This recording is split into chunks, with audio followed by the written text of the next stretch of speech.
मैं सोच रहा हूँ मेरे बालों को थोड़ा सा कलर करवा लूँ, थोड़ा सा हाईलाइट करवा दूँ, कैसा लगेगा। लेकिन मैं जाऊँगा तो उसी सलून में जहाँ पर शिव्या पठानिया गई थी, मगर वो कहाँ गई? अरे चलिए शिव्या को ही पूछ लेते हैं और देख लेते हैं कि वो कहाँ गई हैं अपने हेयर कलर करवाने।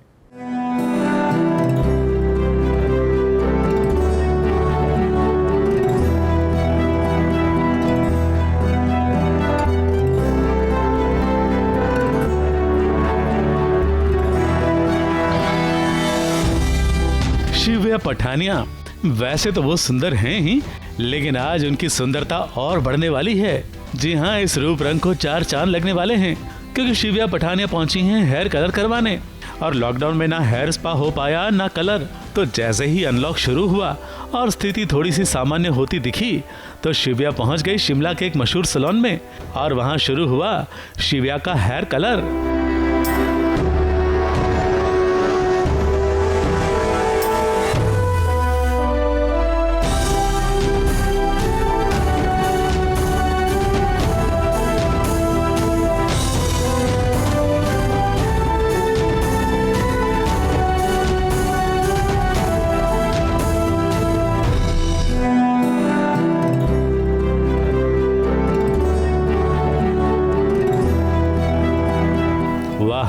जरा देखिए शिव्या का कलर्ड हेयर वाला ये लुक।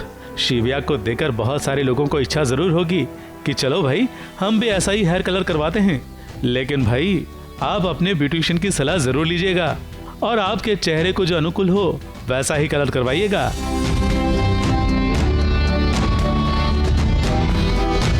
मुंबई से निशी मिश्रा के साथ एबीपी न्यूज रिपोर्ट।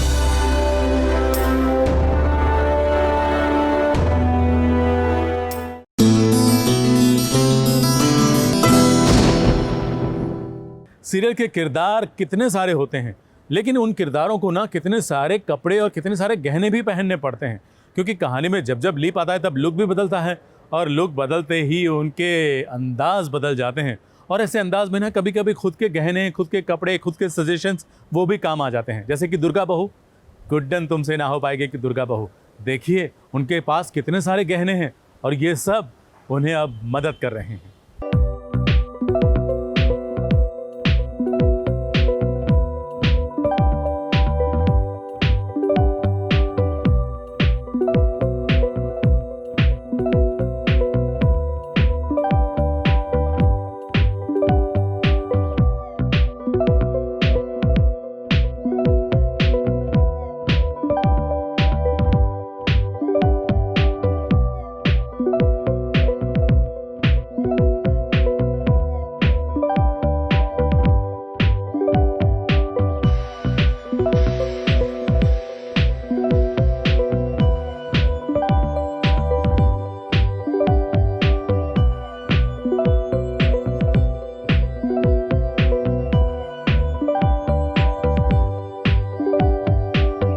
नमस्ते, मैं हूँ श्वेता महाडिक, आप सबकी प्यारी दुर्गा जिंदल, जिसे आप आजकल डीजे के नाम से जानने लगे हैं, गुड्डन तुमसे ना हो पाएगा में। तो बेसिकली ये है कि हमने अभी 20 साल का लीप ले लिया है और 20 साल में मैंने बहुत सारे चेंजेस किए हैं अपनी ज्वेलरी में, अपने मेकअप में, अपने कॉस्ट्यूम में। तो आज मैं आपको एक बहुत ही इंटरेस्टिंग बात बताने वाली हूँ, कुछ अपनी ज्वेलरी दिखाने वाली हूँ। तो ये है मेरा पूरा ज्वेलरी का कलेक्शन जो मैंने अपने 20 सालों में इकट्ठा किया है।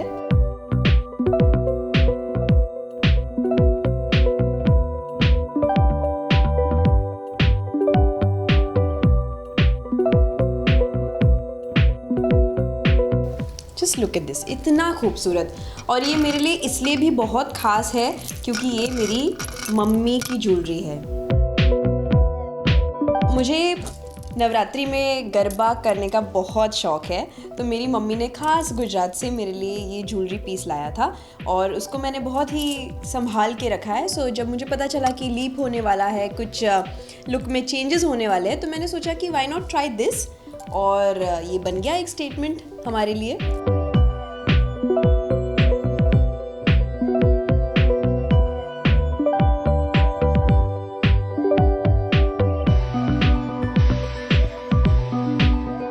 अगर देखेंगे तो सारा जो बाकी का है वो सारा सिल्वर है, पर इसमें सिल्वर और गोल्डन का जो ब्यूटीफुल कॉम्बिनेशन है, जैसे यहाँ पे भी जो मैंने पहना है उसमें सिल्वर और गोल्डन का कॉम्बिनेशन है। तो इससे होता ये है कि आप थोड़ा सा कॉम्बिनेशन में डिफरेंसेस कर सकते हैं। आप सिल्वर के साथ गोल्डन रिंग पहन सकते हैं, गोल्डन नोज पिन पहन सकते हैं, तो आपको थोड़ा सा वेरिएशन मिल जाता है।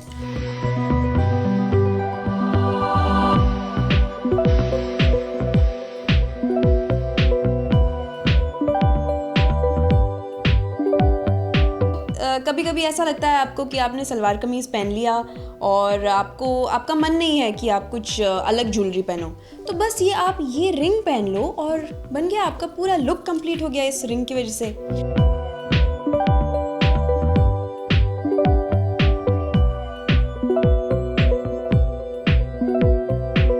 और इसको ऐसे घुमाइए और मारिए, ये इतना हैवी है। तो मैं आपको इसके बारे में एक बहुत ही इंटरेस्टिंग किस्सा बताने वाली हूँ। तो उस दिन मेरा सीन में मैंने ये पहना था, ठीक है।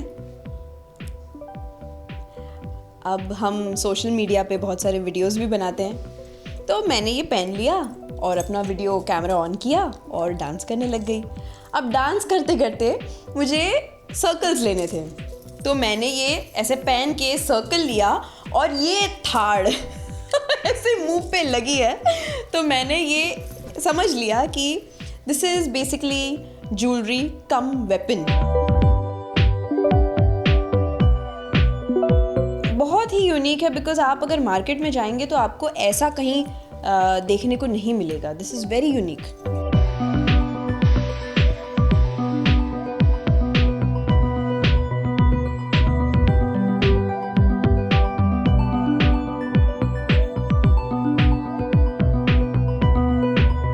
सिक्कों से बना हुआ नेक पीस है, देखिए 1 रुपए के कॉइन्स हैं इसमें। तो जो पुराने डिस्कार्डेड कॉइन्स हैं शायद, आई थिंक, तो इससे ये बना हुआ नेक पीस है। सी,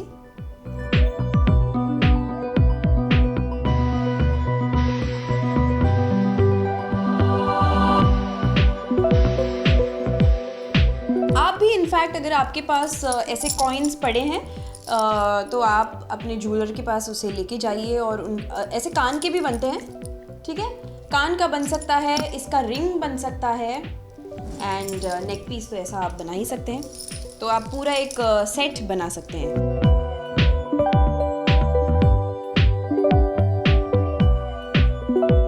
इसे चोकर कहते हैं और इसको करना कुछ नहीं है, बस ऐसे खोलना है। ये देखिए, खोला और ये डाल दिया। इंटरेस्टिंग।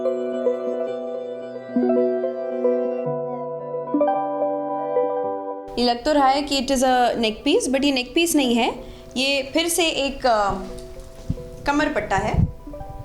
तो थोड़ा सा पतला, वो जो पहले दिखाया था वो थोड़ा सा डेकोरेटिव था, और ये ऐसा है कि आप प्लेन कॉटन साड़ी के साथ भी इसे पहन सकते हैं।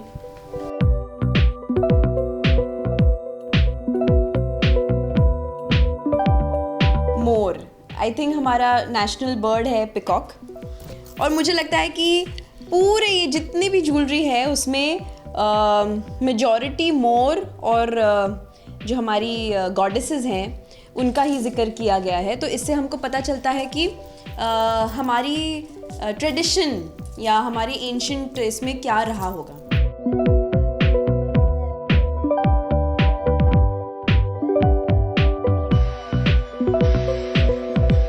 मुझे लगता है कि इंडियन जो लड़कियां हैं उनका बैंगल्स यानी कि चूड़ियों के बगैर श्रृंगार अधूरा है, ऐसा मुझे लगता है। और बैंगल्स, चूड़ियां जो है हम किसी भी कपड़ों के साथ पहन सकते हैं। आप टी शर्ट के साथ भी पहन सकते हैं, आप सलवार कमीज़, आप साड़ी, या थोड़ी प्लेन साड़ी है या बहुत ज़्यादा ड्रेसी साड़ी है, सबके साथ आप पहनो और देखो इतना सुंदर लगता है, इज़न्ट इट?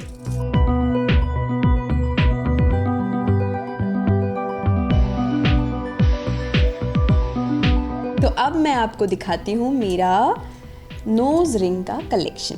ये देखिए। सो बेसिकली मुझे ऐसा लगता है कि जो भगवान होती है, जो गॉडेसेस होती हैं, उनको फूलों से सजाया जाता है। तो last but not the least, ये बहुत इंपॉर्टेंट चीज़ है कि अगर आप ऐसा कोई फूल के डिज़ाइन का अगर आप नोज पिन पहनेंगे तो देखिए ना, आपकी ब्यूटी में एकदम 4 चांद लग जाएंगे। मतलब आई थिंक बिंदी और नोज पिन जो होती है उससे मुझे लगता है कि इंडियन ब्यूटी उसी से बनी हुई है। सो इज़न्ट दिस इंटरेस्टिंग? तो ये एक ब्लू कलर की है, ये ग्रीन कलर की, ये इतना सुंदर, just look at this, lotus है।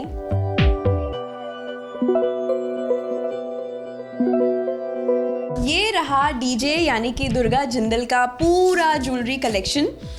मुझे उम्मीद है कि आपको बहुत पसंद आया होगा और आप भी आपके ज्वेलर से या किसी भी शॉप में जाके ऐसा कुछ कॉम्बिनेशन करेंगे तो बहुत सुंदर लगेगा, क्योंकि बहुत सारी फेस्टिवल्स आ रही हैं, नवरात्रि आ रही हैं जिसमें ये ज्वेलरी सबसे ज़्यादा चलती है। तो और आपकी ब्यूटी पे 4 चांद लग जाएंगे अगर आपने ये ऐसे नोज़ रिंग्स या बैंगल्स पहने तो I hope you liked it. और प्लीज़ गुड्डन तुमसे ना हो पाएगा देखते रहिए और ऐसा ही प्यार बरसाते रहिए। नमस्ते।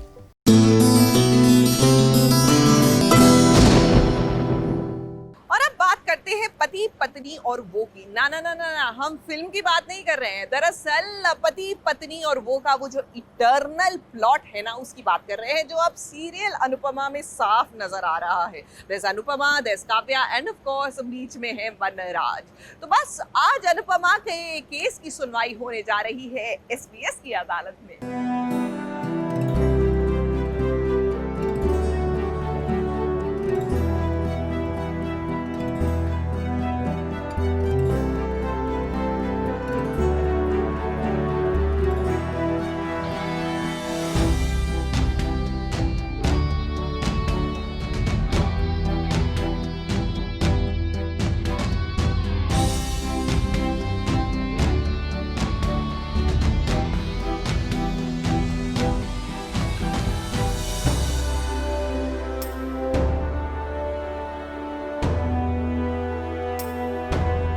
भाइयों और बहनों, अगर आप अपनी हालत उस सैंडविच के मसाले की तरह नहीं करवाना चाहते जिसे 2-2 ब्रेड्स दबाना चाहती हैं, तो वनराज जी से सीखिए, क्योंकि घर वाली और बाहर वाली के चक्कर में वनराज ऐसे दबे हैं कि पति पत्नी और वो के बीच में हमें बुलवाया गया है एज जज, ताकि हम तीनों की दलीलें सुन सकें और फैसला ले सकें। नमस्कार, मैं हूँ सुधांशु पांडे AKA वनराज।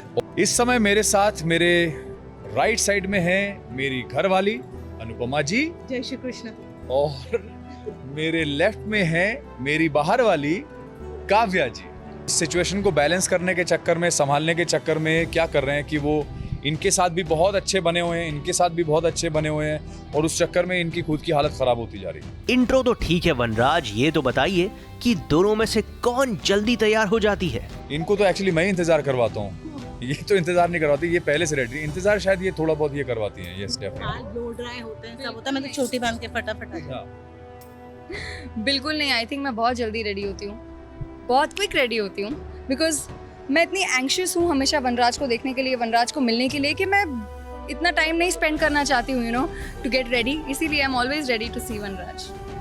ओके, लेकिन दोनों लेडीज आपके दिल के इतने करीब हैं, तो दोनों की तारीफ में 2 लफ्ज तो बनते ही हैं, है ना? ये वनराज को पाल पोस के बड़ा किया ना इसने, अपने हाथ का खाना खिला खिला के किचन में बना के, वो जो हाथ जो पीले रहते हैं मसाले में डूबे, वनराज को पाल पोस के बड़ा एकदम हट्टा कट्टा बना दिया है। और अब वनराज काव्या के साथ जो है बहुत ही आइडियल गृहिणी है और आइडियल पत्नी भी है, और मुझे लगता है कि इसके अंदर सिर्फ प्यार ही प्यार बसा हुआ है सबके लिए।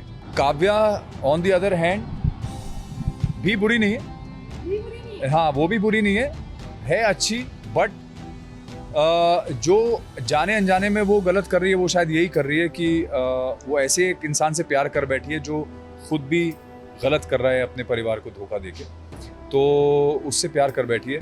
और उसके पॉइंट ऑफ व्यू से वो गलत नहीं है, क्योंकि प्यार में सब कुछ जायज होता है। चलिए अनुपमा जी और काव्या जी, वनराज ने तो आपकी खूब तारीफ कर ली, अब आप दोनों का भी फर्ज बनता है कि उनकी कोई खास बात करें। अन्नू बोलेंगे तो ऐसे अनु बोलते कुछ अजीब सा हो जाता है, समझ में नहीं आता है, बोल भी नहीं सकता मैं क्या होता है। वो इतने अच्छे पिता हैं, सबसे पहले तो वो इतने अच्छे पिता हैं कि the ideal father in fact for all the kids except summer.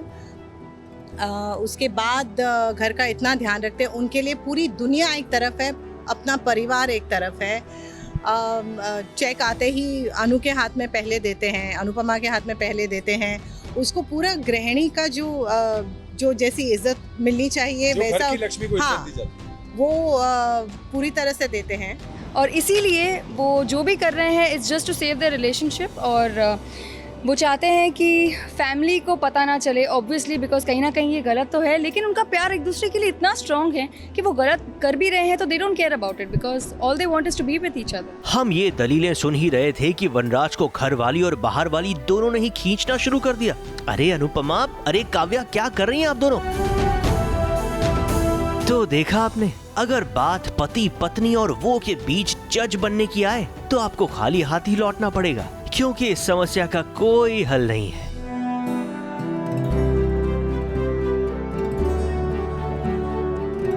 Mumbai से निशी मिश्रा के साथ एबीपी न्यूज रिपोर्ट।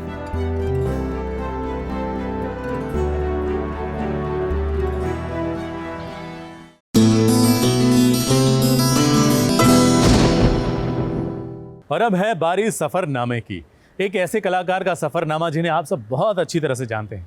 चले हिंट दे देता हूं, वैसे भी आपने टीज में देख ही लिया होगा, हेडलाइन में भी देख लिया होगा। हम बात कर रहे हैं अनिरुद्ध दवे की। जी हाँ, हनुमान सिंह के नाम से वो घर घर में जाने जाते हैं, लेकिन हनुमान सिंह तो वो अभी बने, उनका करियर तो बहुत पहले से शुरू हो गया था। देखिए।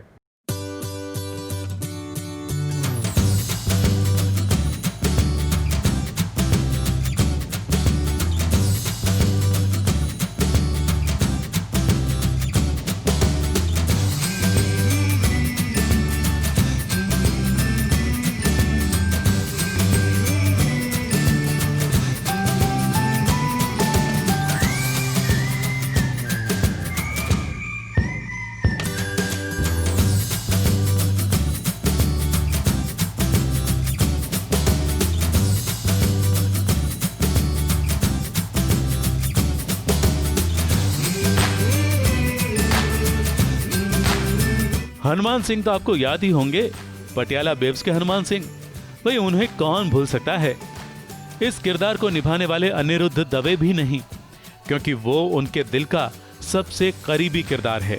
ऑफ कोर्स हनुमान सिंह एक काफ़ी huge character, because Indian television में अगर मैं कहूँ तो इस तरीके का कैरेक्टर जो एक इतना बड़ा फेमिनिस्ट हो, जो इतना स्त्रियों के हित की बात करे और उनके बारे में सोचे करे, और इतना प्यारा, इतना इमोशनल इंसान, तो वाकई ऐसे किरदार से किसी को भी प्यार हो जाएगा। और आज भी आप जिस तरीके से देखेंगे, मेरा ट्विटर और इंस्टाग्राम फ्लडेड है, लोगों ने इतना प्यार दिया है उस किरदार को, मैक्सिमम फ़ोटोज़ वही हैं। मगर अनिरुद्ध की शुरुआत तो नुक्कड़ नाटकों से हुई थी, जो जयपुर की गलियों में होते थे, और नुक्कड़ नाटक करते करते वो दिल्ली के थिएटर तक पहुंचे थे। एक दौर वो था कि जिन लोगों ने देखा था बोले जी आपका लड़का तो वहाँ चौराहे पे खड़े होके गाने गा रहा था और ताली बजा रहा था कि एड्स के लिए ऐसा करो और वैसा करो, और पानी साफ़ पीना चाहिए, उबाल के पीना चाहिए, और साफ़ सफाई का ध्यान रखो तभी विद्यादान पाओगे, और इस तरीके के स्लोगन्स वो बोलता है, गाने गाता है। तो पापा ने कहा ये कैसा थिएटर है? मैंने कहा पापा शायद मुझे लगता है कि यही शुरुआत होगी। देखिए मैं कहता हूँ ना कि हर चीज़ के लिए एक सीढ़ी दर सीढ़ी मैंने चढ़ने की कोशिश की। जयपुर और जयपुर के बाद दिल्ली, बिकॉज दिल्ली जो है वो सारी थिएट्रिकल एक्टिविटीज़ जो हैं उनका हब है, क्योंकि राष्ट्रीय नाट्य विद्यालय वहाँ पर है, नेशनल स्कूल ऑफ ड्रामा। तो मैंने जब वहाँ पे फर्स्ट जब एग्ज़ाम में मैं अपीयर हुआ, वहाँ पे मेरा इंटरव्यू था, तो वहाँ पे जो डायरेक्टर साहब थे, देवेंद्र राज अंकुर साहब, काफ़ी बड़ा नाम रहा है, काफ़ी बड़े थिएटरिस्ट हैं, डायरेक्टर रहे हैं नेशनल स्कूल ऑफ ड्रामा के। उन्होंने कहा कि यार तुम इतने सारे, तुमने नाटक, कहानियाँ, कविताएँ, उपन्यास तुमने पढ़े हैं, इतने लेखकों के बारे में तुम जानते हो, तुम क्या करोगे यहाँ पे एडमिशन लेके? मैंने कहा सर बहुत बड़ा नाम है इरफान खान, उनको देखकर सर सपना है आँखों में कि मैं वैसे ही मुंबई पहुँचूँ। उस वक्त मेरे कॉलेज से अनूप सोनी भी थे और वो पास आउट थे, और ऑफकोर्स गूज़बम्स आ गए यार। सबसे बड़े सीनियर हैं वो असरानी जी हैं, असरानी जी के बाद फिर इरफान खान रहे, फिर उसके बाद अनूप सोनी रहे, राजीव खंडेलवाल रहे, उसके बाद फिर मेरा नाम आता है। ऐसे आज अच्छा लगता है कि कॉलेज में, राजस्थान यूनिवर्सिटी के उस माहौल में जो लोग हैं उन लोग के नाम वहाँ पर लिखे हुए, उनमें मेरा नाम भी आता है।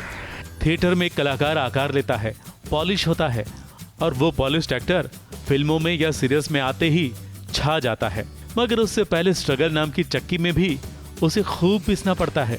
देखिए क्या था कि जब दिल्ली में था तो दिल्ली में फिर एक वो था कि अब जो सफ़र है वो आगे मुंबई में तय करना है।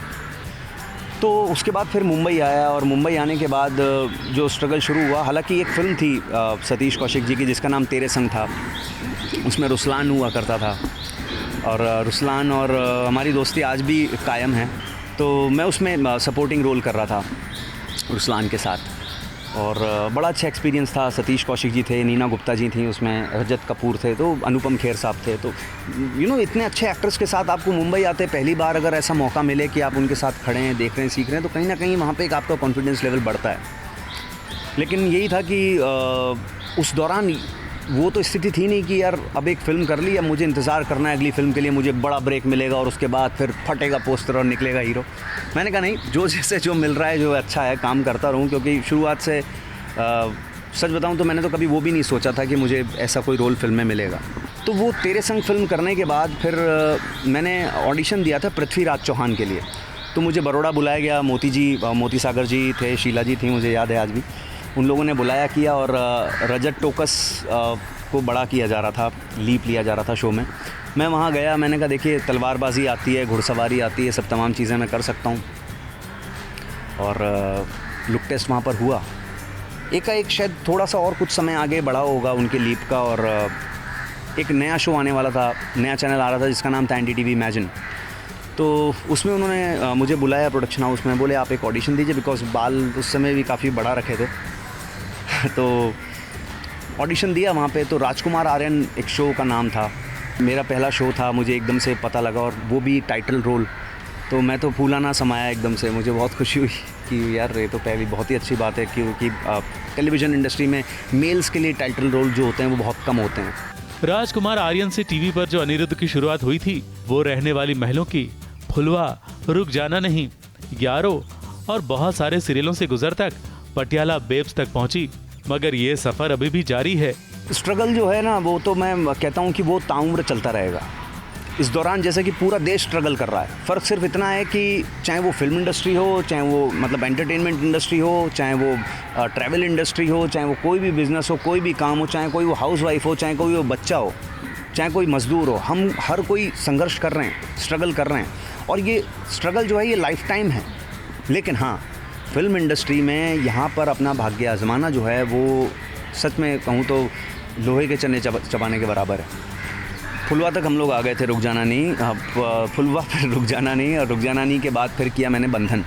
तो एनीवे वो शो किया और बंधन के बाद फिर किया यम है हम। तो यम है हम के अंदर भी वो बंधन भी स्वास्तिक का था, फुलवा भी स्वास्तिक का था, ये भी था। तो उनके साथ काफ़ी, उसके बाद फिर सूर्यपुत्र कर्ण भी मैंने किया। तो हम बात कर रहे हैं किरदारों की, तो कहीं ना कहीं लखिया एक नेगेटिव रोल फुलवा के अंदर जो था वो काफ़ी मेरा पसंदीदा रहा। और उसके बाद फिर अगर मैं कहूँ तो यारों का टशन, मतलब 3 साल हो गए उस शो को, सब टीवी पे जो मैंने किया था। मुझे नहीं मालूम था कि यार मैं एक रोबो का रोल करूँगा, बिकॉज तब तक इंडियन टेलीविज़न में पहला मेल रोबो था, बिकॉज बहू हमारी रजनीकांत ऑलरेडी एक शो चल रहा था and she was performing so well. तो मुझे लगा कि यार अगर एक मेल रोबो होगा तो वो कैसे कुछ अलग होना चाहिए कि लोग उसको पसंद करें। एंड टचवुड उसको बच्चों ने, बड़ों ने, सबने बड़ा प्यार दिया। मगर हाँ, ये कहना पड़ेगा कि पिछले 18 सालों में अनिरुद्ध ने एक अच्छे अभिनेता की पहचान जरूर बना दी है। देखो ये खूबसूरत है और जर्नी अगर आपको कहूँ तो जैसे कि मेरा पहला शो था, उसी में एक डायलॉग था कि कलाकार की ज़िंदगी ऐसी होती है कि कभी अर्श पे और कभी फर्श पे। तो बाय ऑलमाइटी ग्रेस एक परम जी की कृपा है कि मैं हमेशा काम करता रहा, अच्छे शोज़ मुझे मिलते गए, करते गए। लेकिन ओवरऑल क्या होता है कि कभी आप मानसिक रूप से सेटिस्फाइड होते हैं, क्रिएटिवली होते हैं, बिकॉज क्या है कि जितने भी क्रिएटिव लोग हैं उन लोग को कहीं ना कहीं ज़रूरत होती है कि वो लोग क्रिएटिवली साउंड रहें और क्रिएटिवली सेटिस्फाइड रहें। वो संतुष्टि जो है वो बहुत ज़रूरी है। मुंबई से स्नेहा शर्मा के साथ ABP न्यूज़ रिपोर्ट।